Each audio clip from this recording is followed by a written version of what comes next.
कहते हैं प्रकृति के प्रकोप की कोई सीमा नहीं होती। वो अगर अपने पे आ जाए तो ऐसा कुछ नहीं जो वो नहीं कर सकती। और दूसरी तरफ हम इंसान हैं जो इसी प्रकृति का सर्वनाश करने में लगे रहते हैं। आप एक बार सोच कर देखो कि जब बारिश आती है हर तरफ अलग सी रौनक ही छा जाती है, लेकिन वही दूसरी तरफ यही बारिश इस कदर भी भयंकर हो सकती है कि जहाँ ये पड़े वहाँ का कोना कोना दूर दूर तक सब कुछ वीरान हो जाए। आप इमेजिन करो कि ऐसी बारिश जिसकी वजह से इस धरती पर 37 लाख से भी ज्यादा लोगों की एक साथ मौत हो जाए और 4 करोड़ से भी ज्यादा लोग अपने घरों से और खासकर अपने करीबियों से दूर हो जाए तो क्या होगा। अभी तो मैं सिर्फ आपसे इमेजिन ही करने को कह रहा हूँ, लेकिन क्या हो अगर मैं आपसे कहूँ कि ये बात हकीकत की सच्ची घटना है और ऐसा कुछ इस धरती पर आज से कुछ सालों पहले हो चुका है। मैं जानता हूँ कि अब आप में से कई लोग मेरी इस बात को सुनकर हैरान होंगे, इसलिए अब ज्यादा समय न लेते हुए आगे बढ़ते हैं। आज की इस वीडियो के अंदर मैं आप सभी को 3 ऐसे मोस्ट डेडली नेचुरल डिजास्टर्स के बारे में बताने वाला हूँ, जिसके बारे में जानकर आप क्या आपके बगल वाला भी थर थर कांपने लगेगा। मगर उससे पहले अगर आप हमारे चैनल फर्स्ट परसेप्शन पर पहली बार आए हैं तो इसे अभी सब्सक्राइब जरूर कर लेना, क्योंकि हम आपके लिए इसी तरह के इंटरेस्टिंग कॉन्सेप्ट्स और हैरान कर देने वाली वीडियोस लाते रहते हैं। 1556 का सांगशी अर्थक्वेक,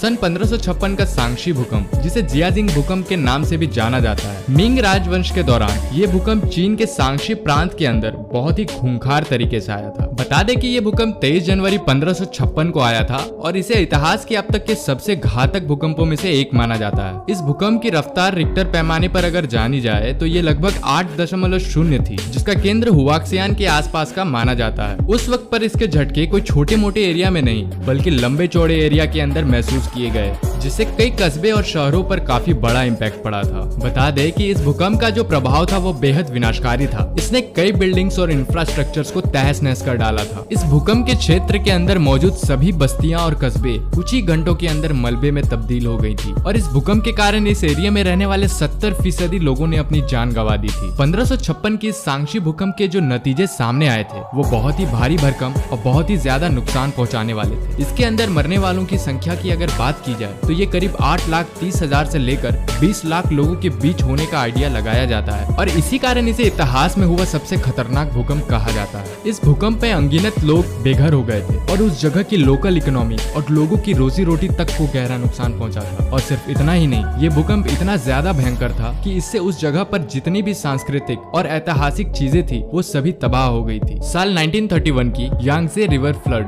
ये बाढ़ साल 1931 में गर्मियों के मौसम में चाइना के अंदर आई थी, जिसने घंटे भर में तबाही मचा दी थी। इस बाढ़ के आने की सबसे पहली वजह यांगसी नदी के बेसिन में बिना मतलब के भारी और लगातार बारिश का आना था, जिससे नदी में तेजी से पानी भर गया और जंगल में पेड़ों की कटाई और खराब रख रखाव वाले तटबंधों के साथ कुछ ह्यूमन एक्टिविटीज ने बाढ़ को बढ़ा दिया। जिसके बाद इस बाढ़ के पानी ने कई बड़े बड़े एरिया को अपनी चपेट में ले लिया, जिससे हुआ ये कि फसलें, घर और जितना भी इंफ्रास्ट्रक्चर उस वक्त तैयार किया गया था सब कुछ बर्बाद हो गया। इसके साथ ही आप लोगों को बता दें कि इस बाढ़ के अंदर मरने वाले लोग करीब 10 लाख से लेकर 40 लाख के बीच में थे, जिसकी वजह से अब ये इतिहास की सबसे घातक बाढ़ों में से एक बन गई थी। अब अगर इस बाढ़ से हुए इम्पैक्ट की बात करें तो ये भारी चुनौतियों से भरे हुए थे। इस जगह की जिस आबादी पर इसका सबसे ज्यादा इम्पैक्ट पड़ा था उनकी हेल्प करने के लिए कई तरह की कोशिशें की गई, लेकिन इस आपदा के बड़े पैमाने की वजह से सभी जरूरतों को पूरी तरह से सबको प्रोवाइड करवा पाना बेहद ही मुश्किल सा हो गया था। वहीं इसके अलावा इस बाढ़ का चाइना के वाटर मैनेजमेंट और आपदा की तैयारियों के होने के बावजूद भी बहुत ही गहरा प्रभाव पड़ा,